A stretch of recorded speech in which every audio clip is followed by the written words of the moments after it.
أعوذ بالله من الشيطان الرجيم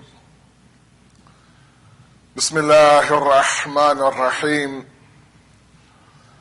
الحمد لله الذي لا يبلغ مدحته القائلون ولا يحصي نعماءه العادون ولا يؤدي حقه المجتهدون الذي لا يدركه بعد الحمم ولا يناله غوص الفطن ثم الصلاة والسلام على أشرف الأنبياء والمرسلين حبيب قلوبنا وطبيب نفوسنا والشفيع ذنوبنا سيدنا ومولانا أبي القاسم محمد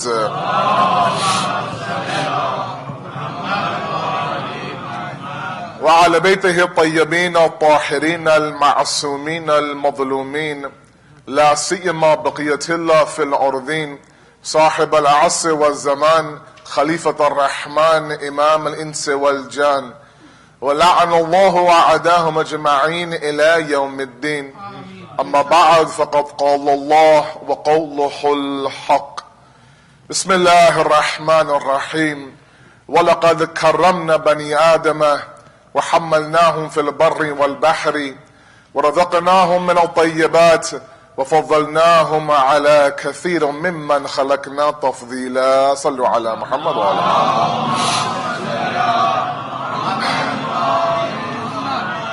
The rise and decline of man has been our ongoing topic. Tonight is lecture number 4. The attempt for the past 2 nights has been to initially talk a little bit about the rise of our creation.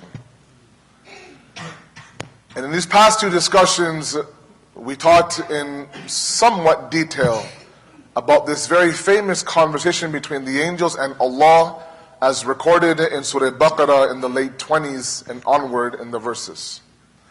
And the attempt has been for us to understand to what extent Allah went through to give us this distinction, this fadilat.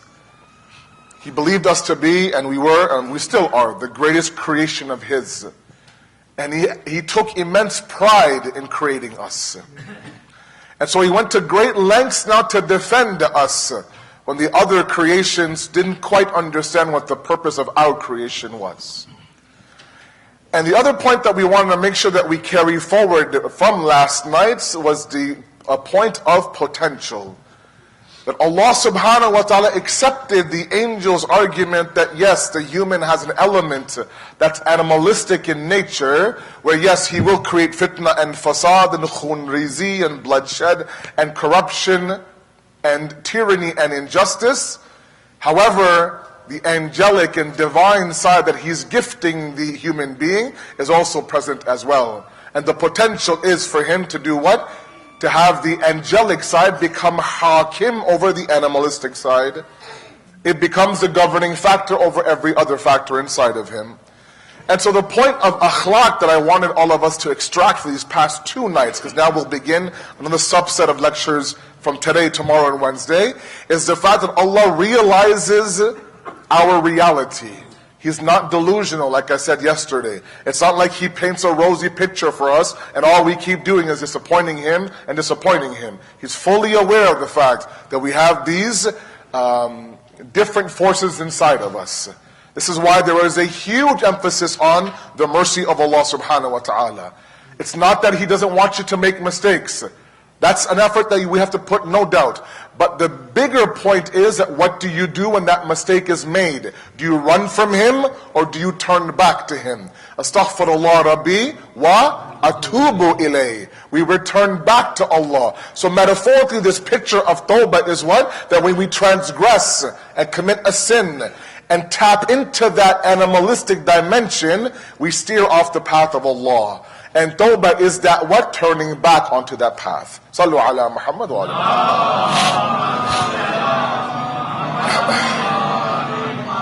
Always keep in the back of your head throughout this week that we are together, that this base verse of the Quran from Surah Israel, the 70th verse, ayat within that verse, that talks about the ni'mat and the blessings that Allah has given this insan. وَلَقَدْ كَرَّمْنَا بَنِي آدَمَ. We've honored the human being. This is our base discussion. Now, as I promised you last night, we will begin discussion on the decline from tonight. The factors that contribute to the decline of the human being. Those of you who have not been with me since day number one, I have no idea where you've been since day number one, but welcome. Inshallah, you'll stay now. And that is that we've been trying to talk about the fact that Allah subhanahu wa ta'ala had a certain maqsad and hadaf and purpose in creating us, which was very azim in His eyes, to be His Khalifa, to represent Him, to make others ma'aloom through us. There might be no other greater mission of ours than that. And that rise, that elevation, that excellence was on the first day of creation. And now, as we see, slowly this decline has occurred, where of course the state of the insan is in front of you today. It is important that we discuss what happened, how that decline happened. Now, before we get into the first factor of the decline of man, it's important that I speak a little bit about the law of love. Love. Not this Hollywood, Bollywood love. Actual love, divine love. Not ishq. Ishq is a dangerous word. Love, inshallah.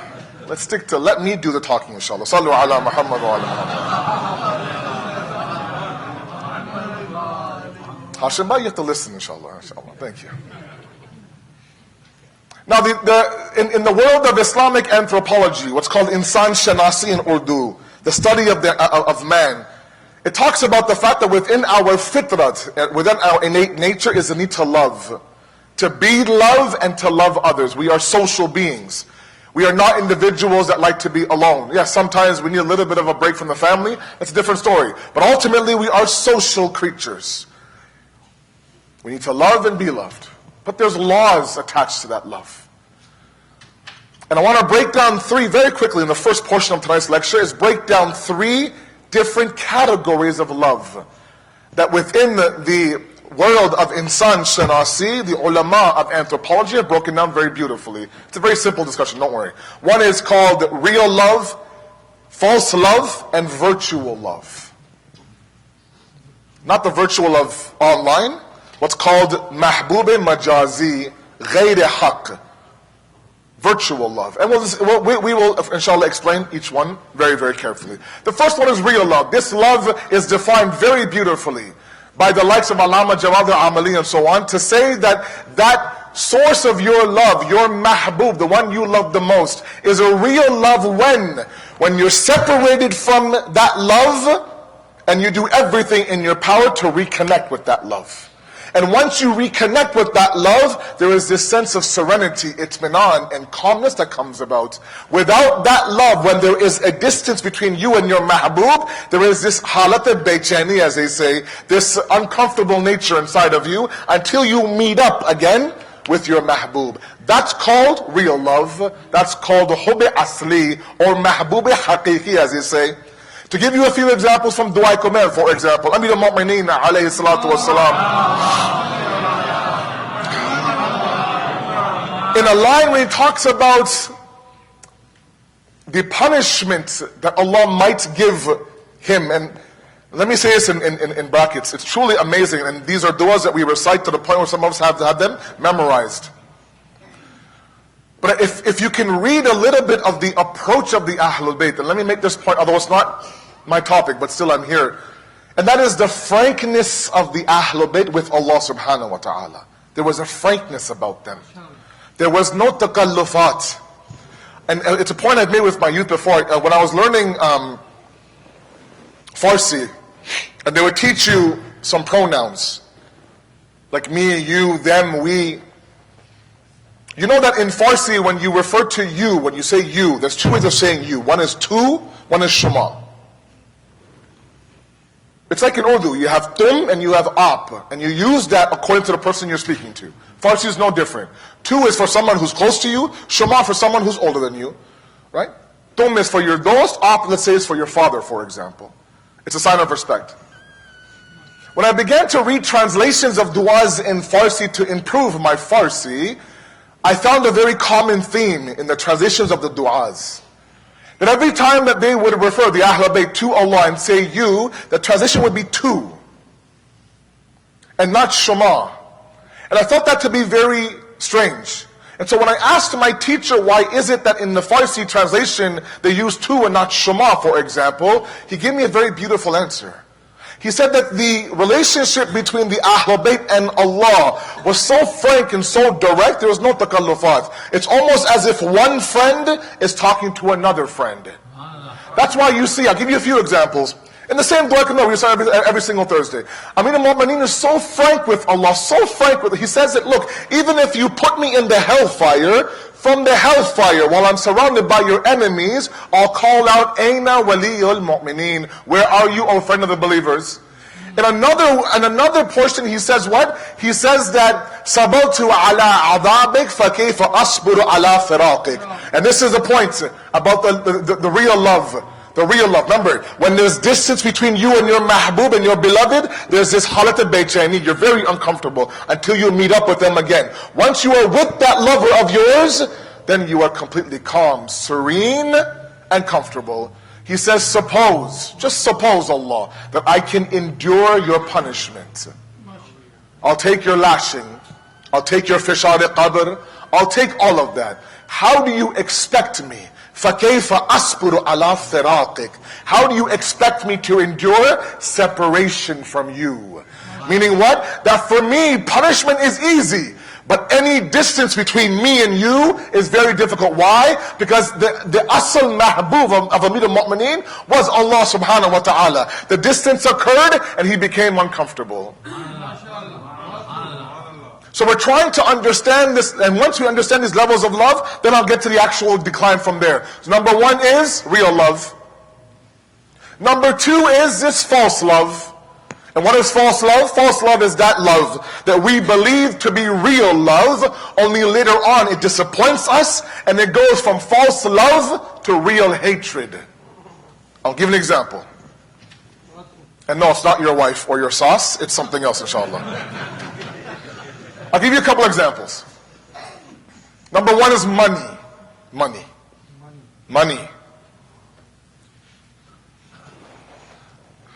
There are some people in this world that their sole purpose of living is to get to a certain income bracket. That I'm shooting to get to this income bracket. I want to make this amount of zeros every year. And sometimes my young guys who are running their own businesses, they spend 15, 16-hour days to get to that bracket as quickly as possible. The kids don't see them, their wife doesn't, Allah doesn't see them, nobody sees them. But he's working hard to get to that bracket. And he believes, he's told himself, he's convinced himself that if I get this amount of money, my life is comfortable. I can travel how I want, I can live how I want. There's no issues of money. When there's no issues of money and bill payment and mortgages, you are calm, or so he believed. And then it gets to the point where he makes that money. He gets to that bracket finally. And with that bracket comes all sorts of other issues that he never even thought about. Now his family is different, his friends are different. Now he has a difficulty in trying to ward off people who need money from him. There's some of us in our community who are very, very successful. And after a while, if you ask them, they'll say, the same money that I was dying for, and crying for, and praying for, is the same money that brings me nightmares at night and grief at night. They say a faqir sleeps like a baby at night, and an amir tosses and turns all night long. The faqir has a hope for tomorrow, that tomorrow will be a better day. The amir thinks, what if I lose all my riches tomorrow? And so that very money that you thought was the source of your very first love, now becomes the source of your real hatred. The same can be for fame and fortune. Ask these athletes and celebrities and reality TV stars, that when they were young, they wanted to be on the cover of every magazine, every show out there, everything. Now if you ask them, they'll say, my life is a living hell. Why? Because they falsely labeled this to be their mahbub and their beloved. Number three is called virtual love, mahbub majazi.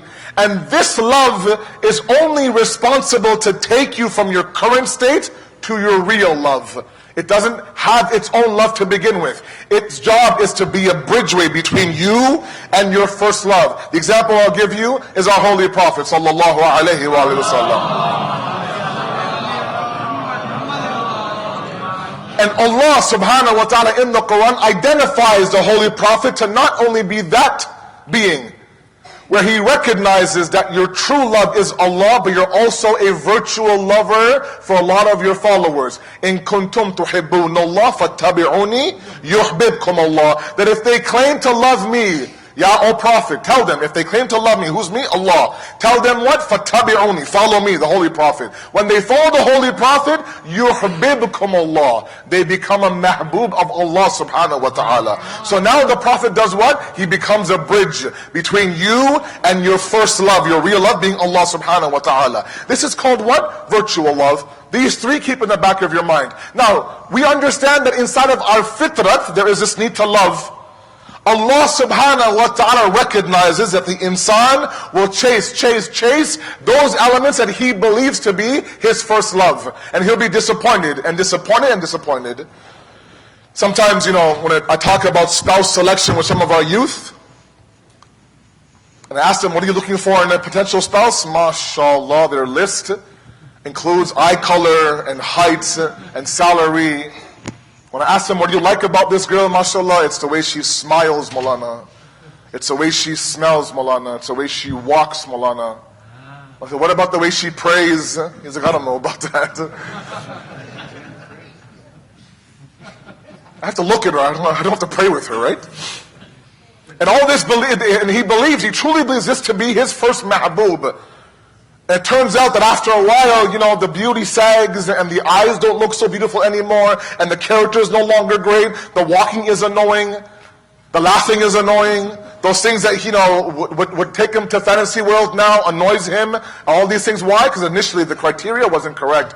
Allah now identifies that, look, I know inside of you, there's a need for you to do what? To identify your proper mahbub. So let me do it for you. Let me present to you one of the most beautiful hadith qudsi that I've come across myself, and explain to you how Allah now for us paints a beautiful picture that if you wish to make anybody your first love, make it Allah subhanahu wa ta'ala. He says this, Allahu Akbar, فَمَنْ قَصَدَنِي عَرَفَنِي وَمَنْ عَرَفَنِي أَرَادَنِي وَمَنْ أَرَادَنِي طَلَبَنِي وَمَنْ طَلَبَنِي وَجَدَنِي وَمَنْ وَجَدَنِي خَدَمَنِي وَمَنْ خَدَمَنِي ذَكَرَنِي وَمَنْ ذَكَرَنِي ذَكَرْتُهُ بِرَحْمَتِي.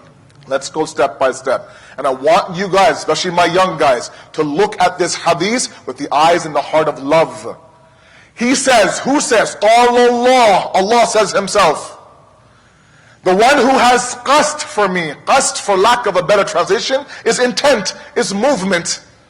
Right? Qasd qurbat, they say sometimes, for certain ahkamat, for certain acts of worship, that I have this niyat, this desire to be close to you. The one who desires me, arafani, has ma'arifat of me. Unless you know me, you don't want to desire me. وَمَنْ عَرَفَنِي أَرَادَنِي. The one who has ma'arifat of me has irada of me. Irada in Urdu means what? A will, an inclination, a movement.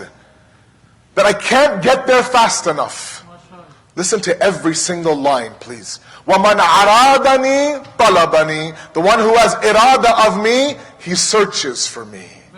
He looks for me. وَمَنْ طَلَبَنِي وَجَدَنِي. The one who searches for me, finds me, Allah says. وَمَنْ وَجَدَنِي خَدَمَنِي. The one who finds me, serves me, does khidmat of me, serves my cause. وَمَنْ خَدَمَنِي ذَكَرَنِي. The one who serves me, remembers me as well, does dhikr of me constantly. And then he ends off with a beautiful, beautiful line of love. وَمَنْ ذَكَرَنِي ذَكَرْتُهُ بِرَحْمَتِي. The one who remembers me, I remember him with my mercy. Sallu ala Muhammad wa ala Muhammad. Then he's painting the most beautiful picture of love that you could ever find. And all he wants from you is that initial what? Qasd. That initial inclination, that initial thought, that seed, that movement, that baby step towards him, and the chain will now begin. But it has to come from you. You have to identify that inside this fitri need to love, stop going here, there, and turn that love towards Allah subhanahu wa ta'ala. You're bound not to be disappointed. It's easier for you to please your Lord than to please each other. A person is happy with you today, he'll be upset with you next week.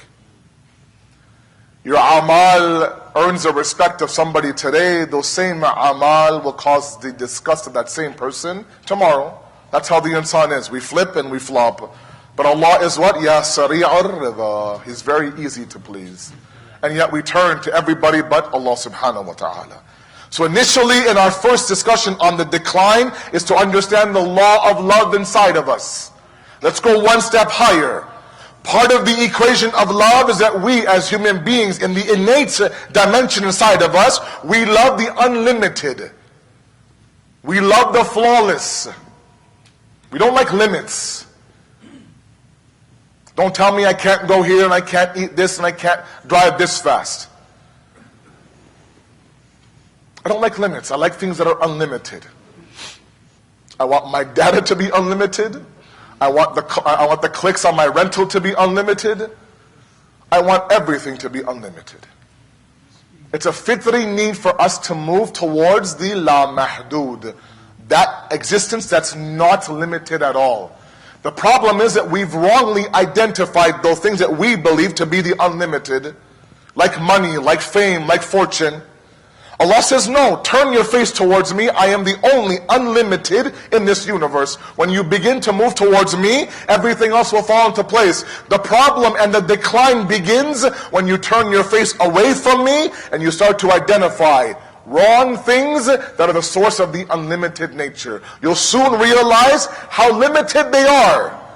And then anxiety and stress and depression that is so rampant in our communities begins to happen. Why? Because you went towards one element that you thought was the source of your happiness. All these holes that we have inside of us, you thought if I get to this position, this job, marry this girl, get this salary, buy this house in this neighborhood, all my holes will be filled, I'll be whole and complete again. I get there, I get everything I want. I got the girl, I got the car, I got the house, but the holes were still not filled. How many times have I talked to my youth and said, you know, Maulana, I had goals at the age of 30, I wanted to achieve 1, 2, and 3. And I achieved 1, 2, and 3, but there's no itminan inside of us. And the Quran screams at you. It says, hello, it's shaking you. What more? I mean, they're very soft, clear verses. Ala bi dhikrillahi tatma'innul qulub. If you're looking for itminan, if that love of yours is supposed to bring you that itminan, there's nothing else but the dhikr of Allah to bring that itminan to you.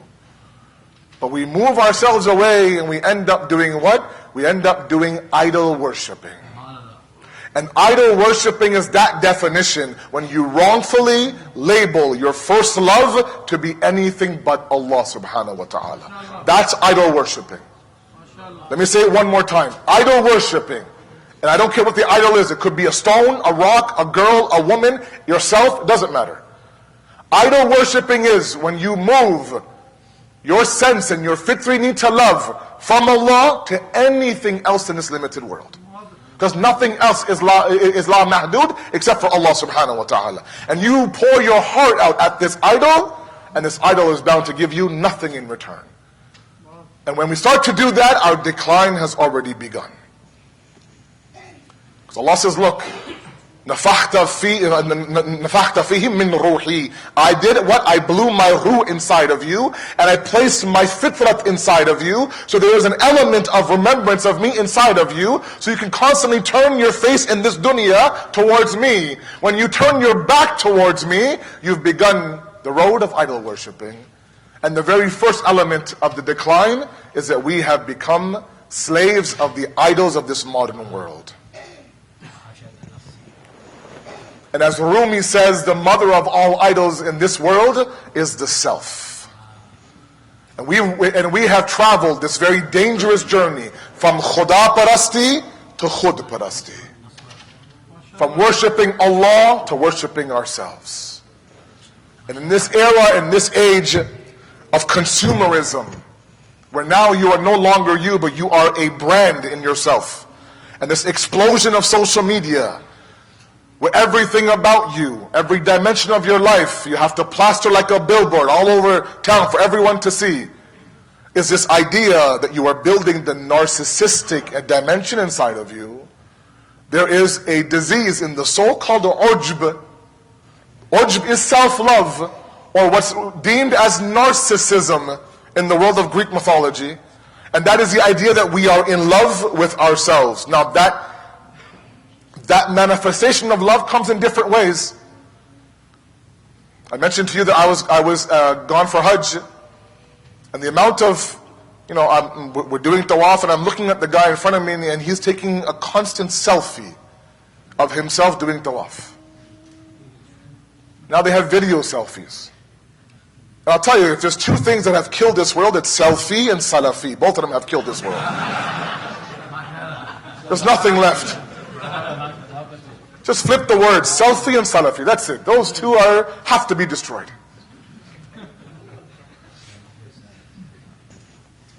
Sallu ala Muhammad wa ala.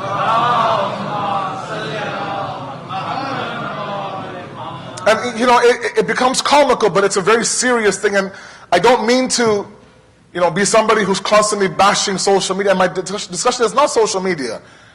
It's the fact that we use that social media platform to market ourselves. We take 20 pictures of ourselves and we scan those things so carefully.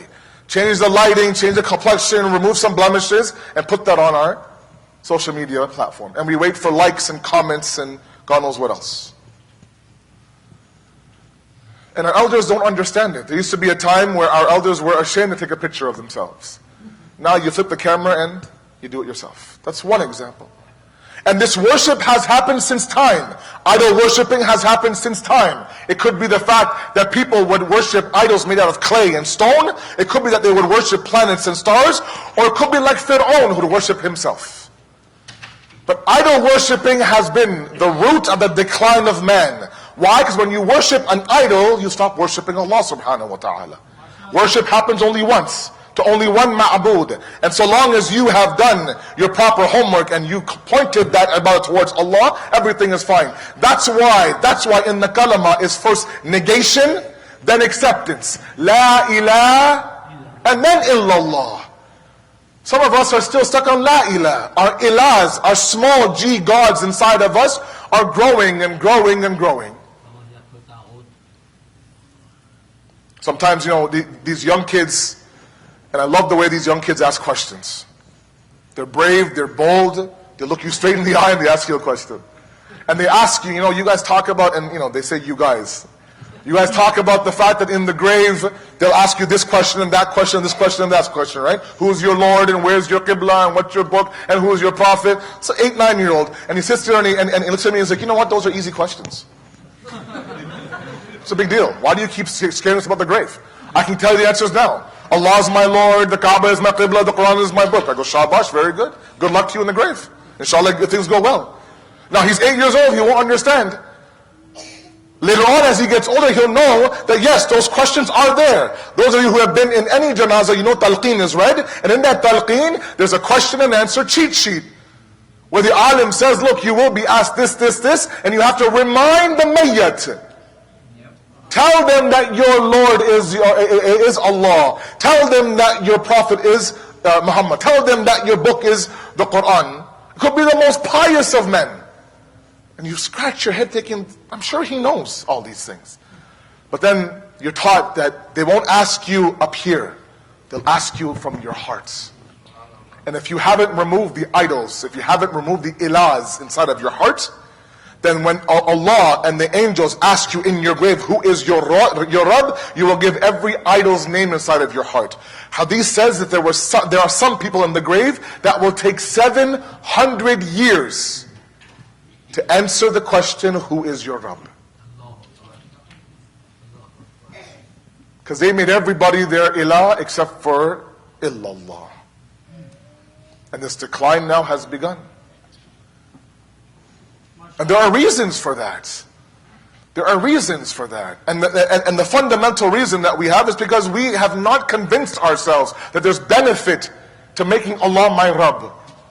All I have heard, and this is a point right now that I make everywhere I go, I'll make it here as well, to my parents in the audience, to my Sunday school teachers in the audience, who teach small kids, or Saturday school here in Qayem. Please, listen to this point very carefully. Sallu ala Muhammad wa ala Muhammad. Sometimes I don't blame some of our youth and our elders who have the courage to come and say, you want me to submit to Allah, I don't see any benefit in submitting to Allah. You want me to make Him my Rabb and my Lord, show me the benefit in this dunya of doing that. I want benefit in this dunya. On top of that, the more fundamental problem is the way that Allah has been presented to these children from day number one is a wrathful Allah who wants nothing to do but to punish you in the grave. If you don't pray salat, Allah will burn you in hell, for example.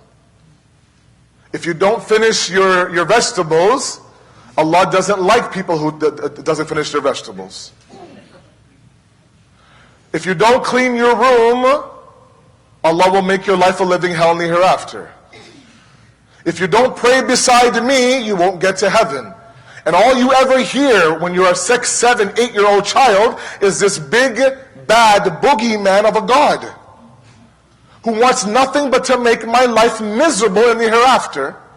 And then that same teacher of mine, that same parent of mine will sit there and say, oh, by the way, love Allah, worship Allah, respect Allah, serve Allah. Just wait a second. You want me to serve this God who has it out for me? Who wants to make my life miserable in hereafter? Why don't we flip the script and maybe present Allah as a loving and merciful Allah from the very get-go? So when they become of age, they want to run to the musalla. They want to worship Allah. They see Allah as a person who does what? Maybe you can say, instead of saying, you know what, if you don't finish your dinner, Allah will punish you. Instead of saying that, you maybe want to say, you know that ice cream that you're eating right now? The one who made it so sweet and delicious was Allah subhanahu wa ta'ala. Allah loves those who cleans their room. Allah loves those who brushes their teeth in the morning. Allah loves small kids who pray beside their parents. Look at the flip now. Love, love, love, love, reward, reward, reward, not punish and burn and drop and make life miserable. All these negative adjectives that we use for Allah because we want to instill fear, right? Because fear is a great motivator for kids. In the process, what we're doing is we're destroying this building of Allah inside of them. And now at 18, 19, 24, 25, when they get a little bit of himmat, they say tata to Allah subhanahu wa ta'ala. And then I get a call saying that my daughter told me today that I'm atheist. Maulana, what do I do? And those calls are getting more frequent, wallahi. She's announced in the house that, Mom, Dad, I'm going to stop praying namaz and stop fasting because I don't believe in Allah anymore. Now, it's to me, it's more of a fad, I'm sorry. Because when I go and you talk to these kids one-on-one and you try to break down their argument, they don't have an argument. They just don't want to pray salat and fast because they don't understand why they're doing it. And meanwhile, someone like me is saying, oh, by the way, worship Allah, worship Allah, make Him the source of your love. He wants this from you and that from you. And by the way, His reward system is a delayed gratification system, not an instant gratification system. That's why 2 nights ago I talked about ease equals value versus struggle equals success.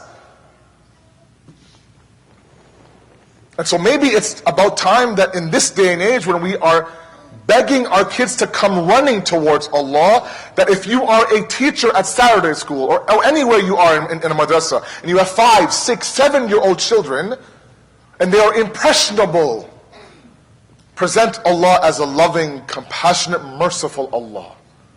If you are a parent, let's stop using Allah as the bad cop in your home. And stop using Allah as an avenue to get your kids' room clean. Let's start to make Allah to be this object of love for our children. That look how much Allah has given you.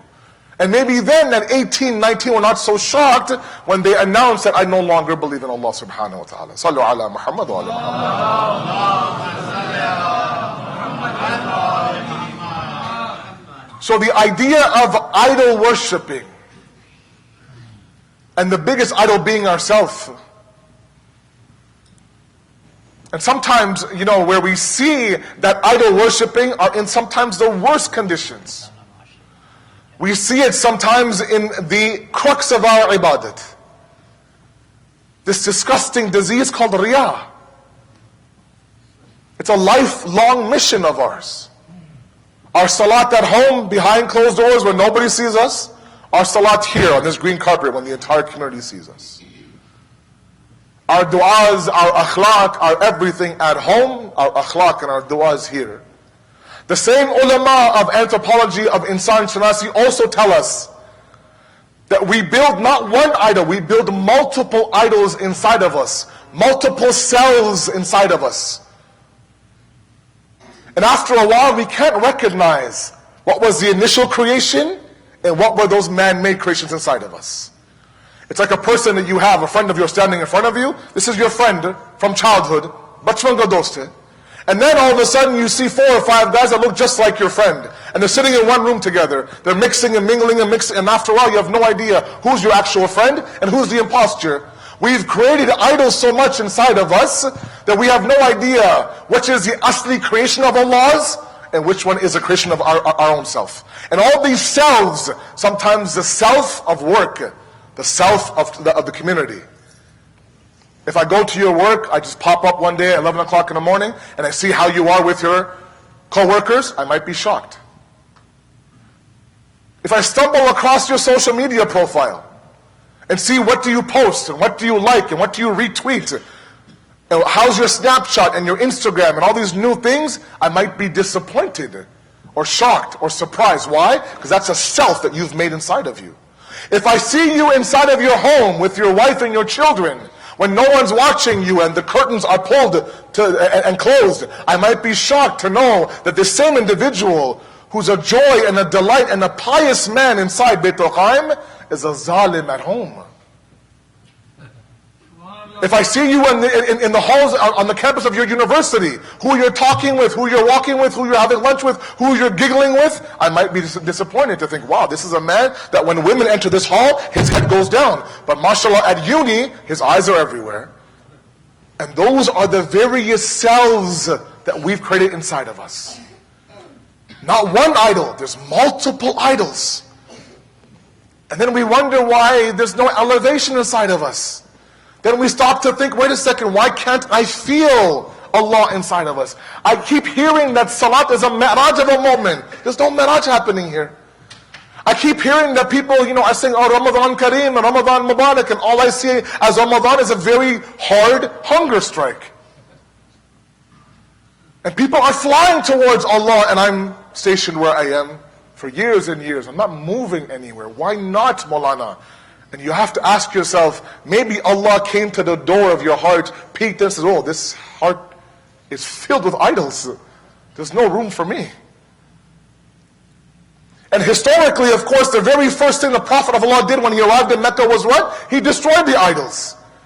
Once the idols were gone physically, then of course, the conquest of Mecca happened. Those are physical idols. Those are easy to destroy. You pick it up, you throw it, it's gone. But the internal ones, the self-made idols, are the ones that are very, very difficult. And then those same idols are there to what? To lead you and to help you decide. The Quran says, فَرَأَيْتَ مَنِ اتَّخَذَ إِلَهَهُ هَوَى. Have you seen the one who has taken his lowly desires to be his ilah, to be his Lord, to be that governing factor? You see, the reality is this. Sallu ala Muhammad wa ala Muhammad. And it's not maybe it is a little bit of my topic. The idea of the master and the slave, very, very quickly. You know enough to know that this idea and this notion that sometimes your country promotes to other countries of complete and absolute freedom is a hoax, really. Absolute freedom doesn't exist. Okay? We are enslaved by some system. Be it the laws of this country, be it the laws of our desire, or be it the laws of Allah subhanahu wa ta'ala, or many, many other sources. Okay. Even the Quran talks about and compares those people who have multiple masters to those who have one master. It doesn't even entertain the idea that you are masterless. No, you're a slave in this world. It's a matter of you choosing who your master is. And because we don't see benefit in enslaving ourselves to Allah, we enslave ourselves to everything else but Allah inside of us. And that's where the problem lies. Whereas Allah says, and this is the overall law of the master and the slave, the more the slave works for the master, please listen very carefully, the more the slave works for the master, the more benefit the master gets. The more the slave works for the master, the benefit goes to the master. The slave cleans his house, the slave picks his fruit, the slave does this and does that, and the master is sitting pretty. The slave stops working, the master has a horrible life.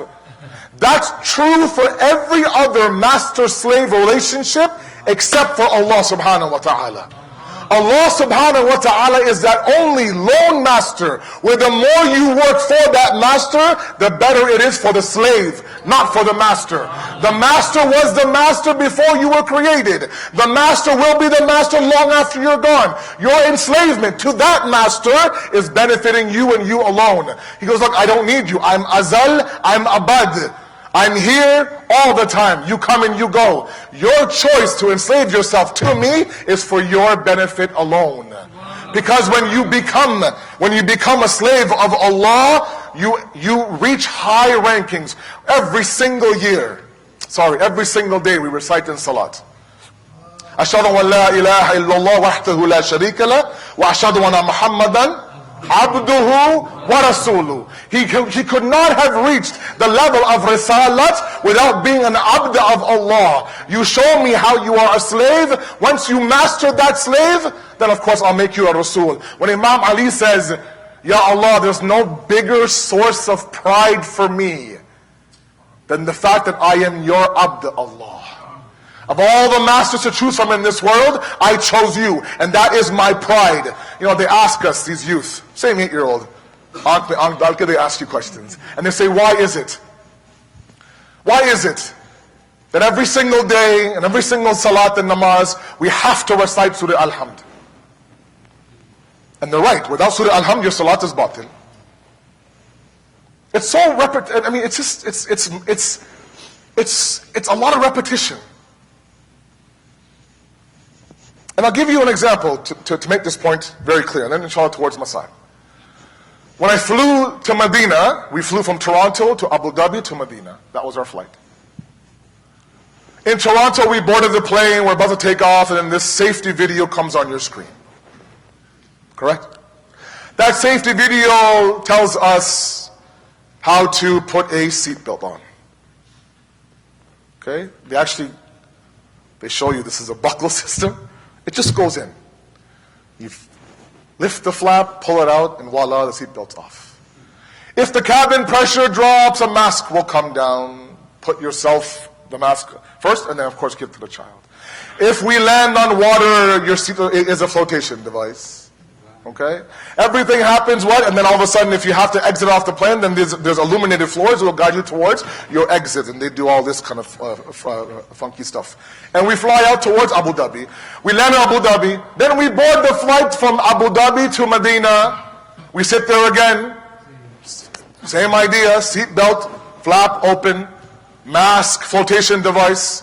And then I hit the bell and the guy comes to the seat. Yes, Mr. Jafri, can I help you? He says, look, I know how to put a seatbelt on. I know how to put a mask on. I get the fact that the flotation device is my seat. Fine. But why must you repeat everything? Every single flight in this world has the exact same information. Why can't you tell me, do you have beef or chicken for dinner tonight? And what is your dessert tonight for that? Why can't you tell me what kind of movies do you have in front of me? That to me is more important than, let's say, a seatbelt. And then the response will come to me and say, Mr. Jafri, we tell you that information and remind you of that information that's critical for your survival on this plane. Whether it's beef or chicken has nothing to do with your survival. Whether we give you a brownie or a pie, it doesn't matter about your survival. We will tell you that information that's critical for your survival. Allah subhanahu wa ta'ala is no different. 10 times He's asking the insan to remind yourself what? Maliki yawmiddin. If there's any master, the master of the Day of Judgment is Allah subhanahu wa ta'ala. Stop pointing your enslavement towards master A, B, and C, and begin to enslave yourself towards Allah, where that will what? Benefit you. You'll be long gone, He'll remain. كل من عليها فان ويبقى وجه ربك ذو الجلال والإكرام. Everything will perish. What will remain is the wajh and the essence of Allah subhanahu wa ta'ala. Sallu ala Muhammad wa ala Muhammad.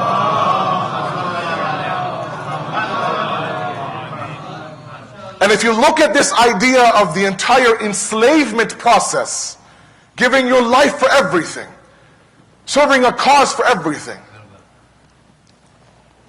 it's one of the most beautiful lessons that we find on the plains of Karbala. Complete and absolute total submission to not just Allah, but the hujjat of Allah on the earth. They would drown themselves in Hussein as he drowned himself in Allah, as they say. Family is one thing. Your sons are one thing, your nephews are one thing. That makes sense. Family will come with you. But the beauty of Imam Hussein's mission are his ashab. Unlike anybody else. Every Thursday night we send our salams to these ashab. I was talking to a few people here about the difference between the ashab of Imam Hussein and everybody else. All the other imams were busy trying to collect their ashab, trying to keep their ashab close. They only had a few handful. They would try to say, come, this is the path of salvation. But Imam Hussein is that only imam that wasn't trying to keep his ashab. He was trying to push them back towards their family.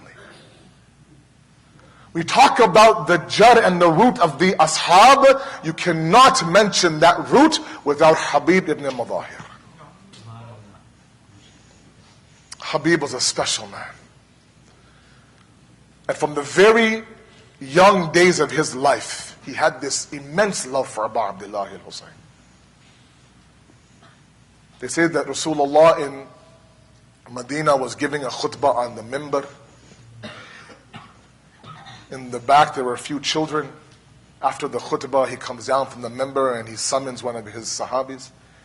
He says, in the back is the son of Muzahir. Bring him to me. A very small Habib comes running to Rasulullah. The Holy Prophet picks up Habib, hugs him and kisses him, and lets him go. The companion says, Ya Rasulullah, there were other children there as well. He says, you didn't see what I saw. From this vantage point, I saw Habib running behind my Hussein, and wherever my Hussein's footprints were there in the sand, he would pick up that khak from that footprint and put it on his head. This was Habib. The Qafla of Imam Hussein now has reached Karbala, and they've begun, of course, preparations for the day of Ashura. And the preparation from a Yazid side is also, of course, ongoing. Different armies from Kufa and from Sham are coming towards Karbala, and the numbers are growing on that side. And with every arrival of an army from Kufa or Sham, they would arrive with the sounds of takbir. And every time that sound of 10,000, 15,000 people of Allahu Akbar could be heard, Bibi Zainab in the tent would ask Fizza, go outside and see what's going on. She would go outside and come back and say, Shahzadi, another army from Sham arrived. Another army from Sham arrived. Another army from Sham arrived. Until finally she calls Abu Abdullah inside the khayma and says, Bhaiya, is there nobody you could call to come and help us? Imam Hussein says, yes, there's one in Kufa that I can call. And this famous letter that Imam Hussein writes to Habib is written. I've seen two versions of this letter. One says, من حسين ibn Ali إِلَى رَجُلٌ فَقِيهٌ Habib ibn Muzahir. The second version that I've seen, it says, مِنْ حُسَيْنِ غَرِيبٌ إِلَى رَجُلٌ فَقِيهٌ Habib ibn Muzahir. He writes a letter to Habib. The letter is sent. Habib is sitting in Kufa. 10 times in Kufa. House arrest. Curfews. He's sitting with his family during dinner. There's a knock on his front door. Habib is very cautious not to open the door. Maybe he thinks the person will eventually go away. The knock comes twice. The knock comes 3 times. Eventually Habib from one side of the door says, "Who is it? Who is it? Identify yourself." And the voice from the other side of the door says, "Ana buridul Hussein." I am the letter carrier of Imam Hussein. He immediately opens the door. He takes the letter from Imam Hussein. He kisses it. He places it on his eyes. He opens it. He reads the letter and he puts it away. He sits at the table, begins his dinner. His face now turns blank, turns white. His wife beside him says, "Habib, what is it? What's the letter about?" He says, "My Maulana Hussein is calling me to Karbala." And the first thing she says is, "What are you waiting for, Habib? Why are you delaying?" And he says, "What will happen to you? I'm worried about you. If I go, I know I won't come back." And she says, "Habib, if you don't go to Hussein, let me go to Hussein." Habib says to his slave, "In the middle of the night, at this Falan place outside of Kufa, take my horse and meet me there." Habib was a little bit late in coming at 3 a.m. in the middle of the night. And he could overhear his ghulam and his servant talking to his horse. And says, "A horse of my master Habib, if my master can't make it, then you take me to Karbala so I could serve my Aqa Hussein." Habib overhears this and says, "I had no idea you had that much love for Imam Hussein. I'm freeing you because of that love." And he says, "Aqa Mawla Habib, with all due respect, I've served you and your family for many, many years. And now that you're going to Hussein, you're going to free me? No, I'm coming with you." On the day of Ashura, Imam Hussein had a custom. He had 12 flags to give to 12 of his warriors. And one by one, he would give one to Ali Akbar, and one to Abbas, and one to Qasim. He gave 11 flags. He kept one on the side. There were some ashab that will come and say, "Mawla, I didn't get a flag or an alam. Can I please have that 12th one?" And he will look at him and says, "No, this 12th one is for my Habib. This 12th one is for my Habib. He's coming, he's coming." And then on the 12th, on the 10th of Muharram, from the distance, a horse can be seen. And Habib ibn Muzahir arrives in Karbala. Imam Hussein comes for istiqbal. They hug and they kiss. And for the first time from the camp of Imam Hussein's army, the takbir could be heard. Inside the khayma, Bibi Zainab hears, "Allahu Akbar, Fidda, go see what's happening outside." She runs back in. She says, "Shahzadi, Habib has arrived, Shahzadi. Habib is here, Shahzadi." She says, "Fizza, go outside and tell Habib that Zainab sends her salams to him." Fizza goes running to Habib. "Hey Habib, the daughter of Fatima sends her salams to you." Habib collapses on the plains of Karbala. What day has come on the Ahl Haram that someone like Zainab Kubra is sending her salams to someone like me? سيعلم الذين ظلموا أي منقلبين ينقلبون إنا لله وإنا إليه راجعون. مات من حسين.